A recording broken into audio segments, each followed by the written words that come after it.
Fala galera, professor Carlos Portela aqui para nossa última aula teórica da disciplina de Análise de Projetos e Sistemas 2, que vai tratar sobre o modelo MPS-BR, um modelo de qualidade para software.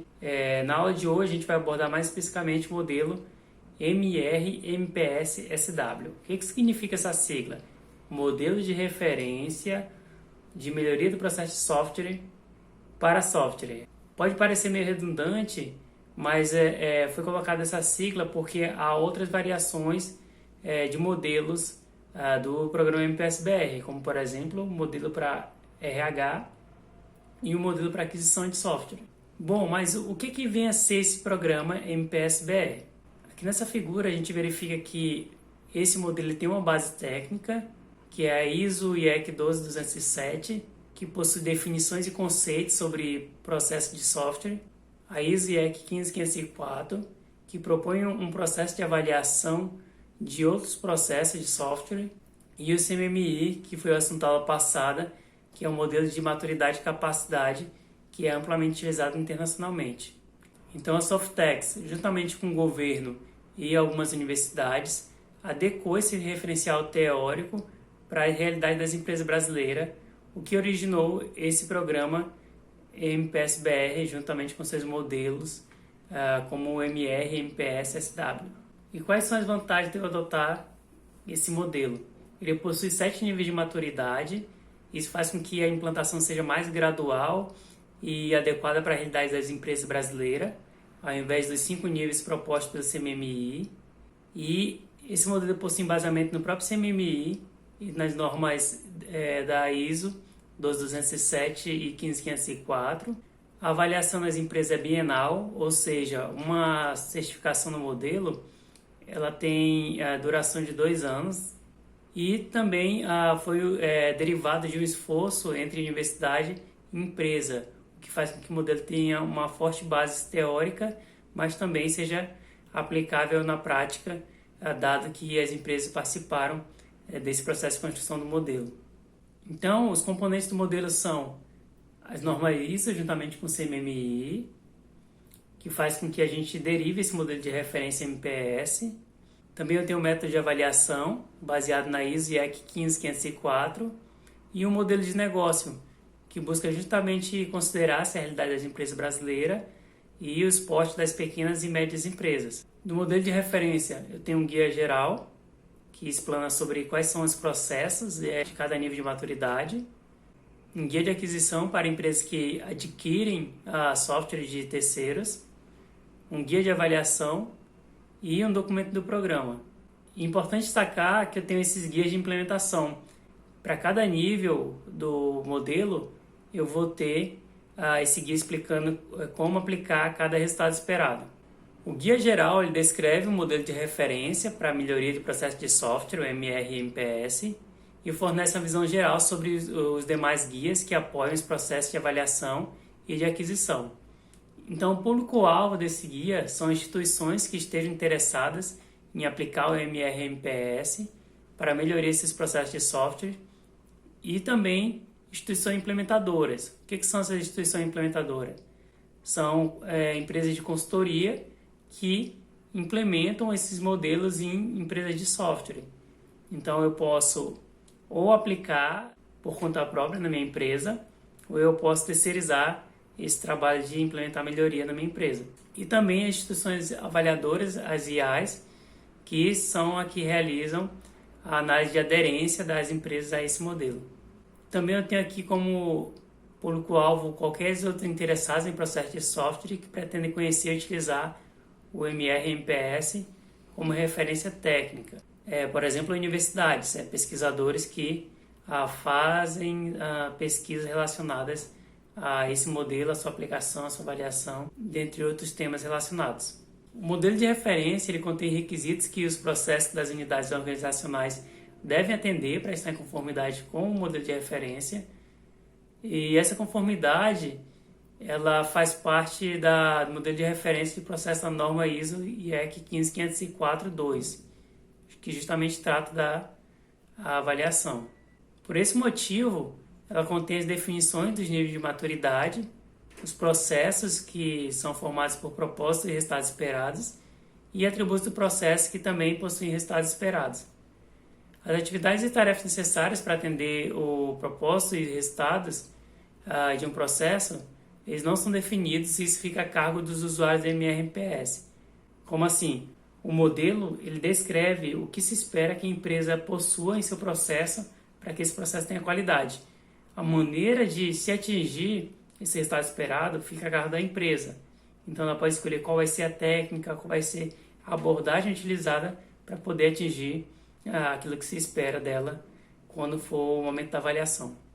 Mas o que vem a ser esse nível de maturidade? É uma combinação entre processo e sua capacidade, e esse progresso em níveis e até o alcance de determinado nível, ele se obtém quando a gente atende os propósitos e resultados esperados desses respectivos processos e atributos de processos, né?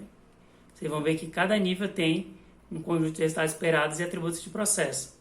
Esses níveis eles acabam por estabelecer patamares de evolução do processo e, de certa forma, caracterizar a estágio de melhoria de uma organização desenvolvedora de software. Como falado anteriormente, o modelo MPS-BR ele possui 7 níveis de maturidade que se adequam melhor para a realidade das empresas brasileiras. Então, as empresas começam aqui desse nível G, que é o parcialmente gerenciado, depois pode avançar para o gerenciado, parcialmente definido, largamente definido, o C, que é o definido, o B, que é gerenciado quantitativamente, e em otimização, que é o nível A, o nível mais alto de maturidade, segundo o modelo. E para cada nível desse, eu tenho processos associados. Como, por exemplo, aqui no nível G, eu tenho gerência de projetos, definido pela sigla GPR, e gerência de requisitos, definido pela sigla GRE.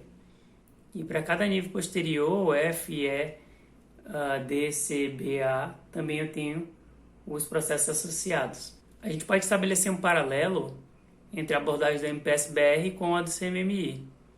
Então vocês vão ver aqui que o primeiro nível que se trabalha a implementação no CMMI é o nível 2, e no MPS-BR ele foi quebrado, digamos assim, em 2 níveis, o G e o F. Ao invés de, no primeiro momento, eu aplicar todos esses processos na minha empresa, eu aplico somente 2, GPR e GRE.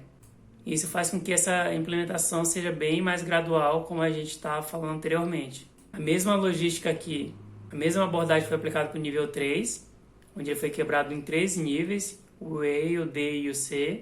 E nos níveis superiores, no B e no A, a relação é de 1 para 1, né? Então, o B é equivalente ao nível 4 do CMMI e o nível A do MPS-BR é equivalente ao nível 5 do CMMI. O nível G e o F, eles são a base da minha melhoria de processo, na minha organização. Então, em relação ao processo, eu tenho um processo parcialmente gerenciado e no nível F, um processo gerenciado. Estou preocupado ainda aqui em construir essa fundação. Já nos níveis intermediários, eu estou desenvolvendo a capacidade do meu processo. Então, ele está parcialmente definido, largamente definido e finalmente definido aqui no nível C. Já nos níveis superiores, no nível A e B, eu estou trabalhando já com a melhoria contínua. O processo está no nível de maturidade tão alto que a preocupação é sempre estar melhorando ele, não mais somente gerenciando ou definindo esse processo. Então, eu tenho gerenciado quantitativamente, já faço aqui análises estatísticas em relação a esse processo, utilizando métricas e cálculos estatísticos, e o nível A em otimização, que justamente remete a essa melhoria contínua. E como é a estrutura desse modelo? Eu trabalho com nível de maturidade, esses níveis, por sua vez, possuem processo, um processo possui um propósito, e para atingir esse propósito tem uma série de resultados esperados. O nível de maturidade também é formado por níveis de capacidade. O nível de maturidade também possui capacidade, onde capacidade é representada por atributos do processo, que também possui resultados e atributos de processo. Mas o que vem a ser um processo segundo o MPS-BR? Esses processos são descritos em termos de propósito e resultados, onde o propósito descreve o objetivo geral a ser atingido durante a execução do processo. Já em resultados esperados, estabelecem resultados a serem obtidos com a efetiva implementação do processo. E esses resultados, eles precisam ser evidenciados. Eu preciso apresentar artefatos, ferramentas, evidências que vão mostrar que foram produzidas mudanças significativas no estado daquele processo ao ser executado. O que a gente pode destacar nessa figura é esse caminho gradativo, né, que é semelhante a uma escadinha, onde eu começo com gerência de projetos, gerência de requisitos. Depois, no nível F, além de gerência de requisitos e gerência de projeto, eu trabalho com garantia da qualidade, medição, aquisição, gerência e configuração. Esses níveis são cumulativos, tá, pessoal? Então, se eu quero implementar o nível F, eu também tenho que atender os processos do nível G. Esses processos destacados de azul, eles são evolução. Então, no nível E, eu tenho novos resultados esperados para a área de gerência de projetos. Assim como para o nível C, tenho também a evolução da gerência de reutilização e no nível B, uma evolução da gerência de projeto. Até que no nível A, eu tenho que me preocupar com todos esses processos aqui anteriores, mais análise de causas e problemas de solução. E o que vem a ser a capacidade do processo? É o grau de refinamento e institucionalização com que um processo é executado na organização ou na unidade organizacional. Ou seja, é fazer com que, de fato, aqueles resultados esperados eles sejam incorporados no dia a dia da organização. É fazer com que as pessoas utilizem ele de maneira corriqueira. É fazer com que essas práticas façam parte da cultura organizacional. De maneira mais direta, a capacidade está relacionada com o atendimento de atributos de processo, que por sua vez são associados a níveis de maturidade. E então, à medida que a organização ela evolui nesse nível de maturidade, também se espera que ela tenha um maior nível de capacidade para poder desempenhar o processo sugerido pelo modelo MPS-BR. Então, são esses atributos de processo. Atributo de processo 1.1, o processo executado. 2.1, o processo é gerenciado. 2.2, os produtos de trabalho do processo são gerenciados. 3.1, o processo é definido. 3.2, o processo está implementado. 4.1, o processo é medido. 4.2, o processo é controlado. 5.1, o processo é objeto de inovações. E 5.2, o processo é otimizado continuamente. Então, vamos utilizar como exemplo a área de gerência de projetos do nível G do MPS-BR. O propósito desse processo é estabelecer e manter planos que definem as atividades, recursos e responsabilidades do projeto, bem como prover informações sobre o andamento do projeto que permita a realização de correções quando houver desvios significativos no desempenho do projeto. Então, neste momento, preocupa-se em definir planos, identificar responsáveis e quais são os recursos necessários para executar projetos. Sendo que, além de planejar, eu tenho que realizar o acompanhamento da execução desse plano e também verificar se houver desvios em relação ao planejado para fazer ações corretivas. E como a gente viu anteriormente, esse processo ele evolui no nível E e no nível B do modelo. Já a gerência de requisitos, no nível G também, o propósito dela é gerenciar requisitos dos produtos e componentes do produto do projeto, identificar a inconsistência entre requisitos, os planos do projeto e os produtos de trabalho do projeto. É bem semelhante com a visão de gerência de projeto, mas com foco nos requisitos. Tem que planejar esses requisitos, verificar se eles estão aderentes aos demais planos e verificar se há inconsistências para eu poder fazer as correções necessárias. Exemplo de resultados esperados da gerência de requisitos. São 5 resultados esperados, identificados pela sigla GRE, do 1 a GRE 5. GRE 1. O entendimento dos requisitos é obtido junto aos fornecedores de requisitos. O primeiro passo, eu tenho que identificar quem são meus fornecedores de requisitos, para então coletar quais são as necessidades do meu cliente. Qual o problema que ele busca resolver com essa solução sistêmica que é o software? GRE 2. Os requisitos de software são aprovados utilizando critérios objetivos. Após fazer esse levantamento, eu tenho que verificar se os requisitos estão conforme aquilo que se espera, tanto do ponto de vista de cliente, quanto do ponto de vista da equipe técnica, para verificar se eles são factíveis de serem implementados. GRE 3. A rastreabilidade bidirecional entre requisitos e os produtos e trabalhos é estabelecida e mantida. O que é essa rastreabilidade bidirecional? Tem que verificar a relação entre requisitos e os demais produtos de trabalho, que é a minha rastreabilidade vertical. Ou seja, se os requisitos estão de acordo com o meu plano de projeto, com a minha documentação de modelagem, os casos de uso, diagrama de atividades, com os meus casos de testes, e também a relação desse requisito com eles mesmos. Então, há dependência entre esses requisitos, eu tenho que fazer essa rastreabilidade horizontal. GRE 4. Revisões em planos e produtos de trabalho do projeto são realizadas visando identificar e corrigir inconsistência em relação a requisitos. O GRE 4 está diretamente relacionado com a rastreabilidade vertical. Então, à medida que eu faço um mapeamento entre requisitos e os demais produtos de trabalho, caso haja inconsistência, eu tenho que fazer essas correções. Então, se eu identifiquei alguma inconsistência entre aquilo que está no plano e o meu requisito, eu tenho que fazer os ajustes necessários. De maneira similar, o GRE 5 fala que mudanças nos requisitos são gerenciadas ao longo do projeto.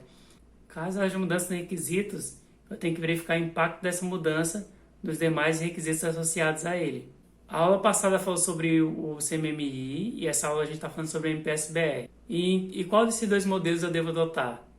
O MPS-BR ele possui 7 níveis de maturidade. Como a gente falou no início da aula, isso permite uma implantação mais gradual e adequada à realidade financeira das empresas brasileiras. Eu vou discutir um pouco sobre isso posteriormente.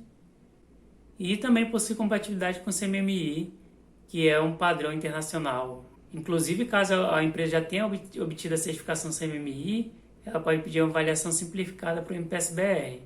O CMMI ele possui 2 representações, a contínua por estágio, e possui aceitação internacional, tendo mais de 11.500 avaliações. Isso aqui são dados de 2016, tá, pessoal? Então a gente já tem um número bem maior. Esses valores financeiros também são de 2016, que é o período que eu trabalhei com consultoria e melhoria de processo de software, com esses 2 modelos. Eu mantive esses valores de 2016 só para vocês terem um parâmetro de diferença de valores entre os 2 modelos.